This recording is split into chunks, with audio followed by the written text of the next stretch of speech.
ये एक बड़ी खबर है। चाइना के सबसे बड़े कटर सक्शन ड्रैगर तियान कुन हाव ने 3 नवंबर 2017 को चाइना के कीनडोंग से समुद्र में कदम रखा था। ये 1 घंटे में 35 मीटर की गहराई तक लगभग 6000 क्यूबिक मीटर मिट्टी खोद सकता था और यह 15,000 क्यूबिक मीटर तक की मिट्टी ढो भी सकता है। लेकिन इतनी बड़ी मशीन से चाइना समुद्र में आखिर ऐसा कर ही क्या रहा था जिससे इस समुद्र के हिस्से के साथ लगते चारों देश फिलीपींस, मलेशिया, ताइवान और वियतनाम के साथ साथ भारत और अमेरिका भी सख्ते में आ गए। चलिए जानते हैं इस बड़ी साजिश से किस तरीके से चाइना चाह रहा था भारत और अमेरिका की जबरदस्त तबाही। साउथ चाइना सी में चाइना जहाजों के जरिए लाखों टन मिट्टी फेंक रहा था। पहले खबर बाकी देशों के लिए ज्यादा मायने नहीं रखती थी, लेकिन जैसे जैसे इस मिट्टी ने टापू की शक्ल देनी शुरू की तो दुनिया के बाकी देश भी सख्ते में आ गए। चाइना मैन मेड आइलैंड खड़े कर चुका था। ये किसी भी देश की कल्पना से परे है। इन आइलैंड की संख्या 1 नहीं, 2 नहीं, पूरी 7 है और चाइना ऐसे और भी कई मैन मेड आइलैंड्स बना रहा था। लेकिन चाइना यह आइलैंड बना क्यों रहा है? आखिर चाइना को इतनी मेहनत करके हासिल क्या होने वाला है और क्यों ये आइलैंड भारत और अमेरिका के साथ साथ बाकी देशों के लिए भी खतरा बनते जा रहे हैं? तो चलिए जानते हैं चाइना की कैबेज स्ट्रैटेजी, जिसके जरिए चाइना पूरे साउथ चाइना सी को हथियाना चाहता है। ये है फेरी क्रॉस आइलैंड, जिसकी लंबाई है लगभग 1 मील और ये चाइना का मिलिट्री बेस है, जहां पर रनवे, रडार सिस्टम और मिसाइल डिफेंस सिस्टम लगे हुए हैं और उसके साथ ही चाइना के लगभग 200 सोल्जर्स भी यहाँ पर तैनात है। लेकिन इस आइलैंड के बारे में सबसे अजीब बात यह है कि आज से लगभग 2 साल पहले तक ये आइलैंड एग्जिस्ट ही नहीं करते थे और इसी तरह और 6 आइलैंड है जो पहले कभी समुद्र में थे ही नहीं। इन आइलैंड्स के जरिए चाइना समुद्र के एक अहम हिस्से पर कब्जा करना चाहता है। इस हिस्से का नाम है साउथ चाइना सी। समुद्र का यह हिस्सा नेचुरल रिसोर्सेज के मामले में भी काफी रिच है। एक अनुमान के मुताबिक यहाँ 11 बिलियन बैरल तेल है, तो वहीं 190 trillion cubic feet natural gas के रिसोर्सेज हैं और दुनिया का 10% मछली का भंडार भी समुद्र के इसी हिस्से में है।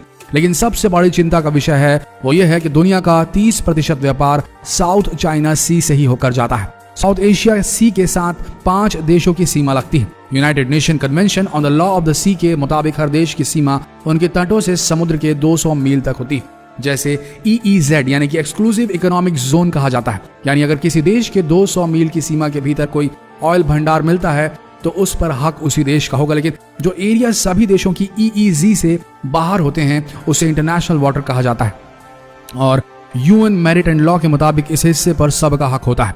साउथ चाइना सी के साथ लगते सभी देश अपने EEZ में रहते हैं, लेकिन चाइना को यह मंजूर नहीं। चाइना का कहना है कि समुद्र के इस हिस्से पर उसका अधिकार है। सेकेंड वर्ल्ड वॉर के दौरान जापान जो पूरे रीजन को कंट्रोल करता था, उसने साथ लगे सभी समुद्रों से अपना कंट्रोल खो दिया। बस तभी चाइना ने 15वीं सदी की 9 डैश लाइन को जीवंत कर दिया, जिसके अनुसार साउथ चाइना सी का 90% हिस्सा चाइना का है। और जब UN ने 1993 में EEZ को 200 मील तक रखने का लॉ पास किया तो चाइना ने इसे मानने से साफ इनकार कर दिया। चाइना ने अपनी खींची हुई 9 डैश लाइन के साथ जाने का फैसला किया और साउथ चाइना सी पर बाकी देशों के अधिकार को मानने से मना कर दिया। चाइना के बनाए सभी आइलैंड जिस जगह पर हैं उसे स्प्रेटली आइलैंड कहा जाता है। ये साउथ चाइना सी का दिल है और यहाँ और भी कई छोटे छोटे आइलैंड्स हैं जिन पर चाइना के अलावा वियतनाम, फिलीपींस, मलेशिया अपना क्लेम करते हैं।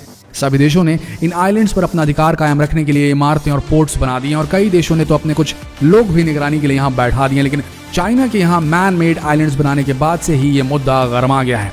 बुद्धिजीवियों का कहना है कि चाइना अपनी ताकत के बल पर समंदर के इस हिस्से को हथियाना चाहता है ताकि वो पूरे रीजन पर कंट्रोल कर सके।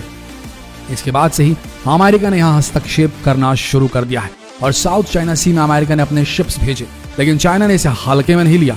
और जैसे ही अमेरिकी नौसेना के शिप्स स्प्रेटली आइलैंड के पास पहुंचे तो चाइना ने अपने डिस्ट्रॉयर वार्निंग के साथ अमेरिकी नौसेना के पीछे लगा दिए, जिससे अमेरिकी नौसेना को पीछे होना पड़ा। इस पूरे रीजन को कंट्रोल करने के लिए चाइना एक स्ट्रेटेजी पर काम कर रहा है। इस स्ट्रेटेजी का नाम है कैबेज स्ट्रेटेजी। इसके जरिए चाइना स्प्रेटली आइलैंड में ज्यादा से ज्यादा शिप्स और डिस्ट्रॉयर रखता है ताकि बाकी देशों को डर के माहौल में रखा जा सके। स्प्रेटली आइलैंड्स में बने मैन मेड आइलैंड्स पर चाइना ने अपने नेवल बेसेस बनाने भी शुरू कर दिए ताकि वहां पर और शिप्स डिप्लॉय किए जा सके, क्योंकि चाइना का मानना है कि जितने ज्यादा शिप्स और सेना होगी उतनी जल्दी वो इस रीजन पर कंट्रोल कर पाएगा। यही नहीं, चाइना ने इस रीजन को एयर स्पेस को भी अपना घोषित कर दिया। यानी अगर साउथ चाइना सी के ऊपर से किसी को उड़ान भरनी है तो उसके लिए उसे चाइना से परमिशन लेनी होगी। लेकिन भारत के लिए खतरा और भी ज्यादा है, क्योंकि भारत का ज्यादातर समुद्री व्यापार साउथ चाइना सी से होकर ही गुजरता है। इसलिए भारत ने आसियान समिट में भी इस मुद्दे को उठाने की कोशिश की, जहां पर आसियान मेंबर देशों में साउथ चाइना सी के साथ लगते देश भी मेंबर हैं। प्रधानमंत्री नरेंद्र मोदी की अमेरिका के राष्ट्रपति डोनाल्ड ट्रंप से भी मुलाकात हुई थी और आसियान समिट में उनके दिए भाषण की वो पंक्तियां जिसमें वो कहते हैं कि भारत ने सिर्फ देना सीखा है और बाकी देशों ने महज छीनना सीखा है। यही सभी उसी ओर इशारा कर रहा है, लेकिन चाइना से बाकी सभी छोटे देश डरते हैं क्योंकि उन्हें डर है कि कहीं ड्रैगन उन पर कब्जा ना कर ले। लेकिन भारत ने चाइना के इस दबदबे के खिलाफ आवाज उठानी शुरू कर दी है। शायद यही वजह है कि अमेरिका अब एशिया पैसिफिक को हिंद पैसिफिक कहकर पुकारने लगा है। लेकिन अब धीरे धीरे अमेरिका भी इस मुद्दे से हाथ खींचते नजर आ रहा है। वह ना तो चाइना से सीधा टक्कर लेना चाहता है और ना ही वो चाहता है कि चाइना छोटे देशों को धमकाए। शायद इसीलिए अमेरिकी नौसेना के शिप्स भी अभी भी साउथ चाइना सी में पेट्रोलिंग कर रहे हैं और उनके लड़ाकू विमान अभी भी चाइना के उसी क्षेत्र में उड़ान भर रहे हैं जिसे चाइना ने अपना घोषित कर रखा है। खैर, अभी स्थिति शांत है, लेकिन हर देश अपनी मिसाइलें तैनात कर युद्ध के लिए भी तैयार बैठा है। अब यहाँ पर साफ स्ट्रेटेजी नजर आ रही है कि चीन चाहता है कि भारत के सारे व्यापार को प्रभावित किया जा सके ताकि चीन के ऊपर निर्भर हो जाए भारत। इस पर आप सबका क्या कहना है, ये अपने विचार कमेंट सेक्शन में लिखना बिल्कुल ना भूलें और इस खबर को, इस ब्रेकिंग न्यूज को देशवासियों तक पहुंचाना बिल्कुल ना भूलें। शेयर कीजिए इस वीडियो संदेश को। मिलते हैं अगले दिलचस्प वीडियो में, तब तक के लिए हमारे वीडियो के अंत तक बने रहने के लिए आप सबका धन्यवाद। शेयर करना ना भूलें। धन्यवाद।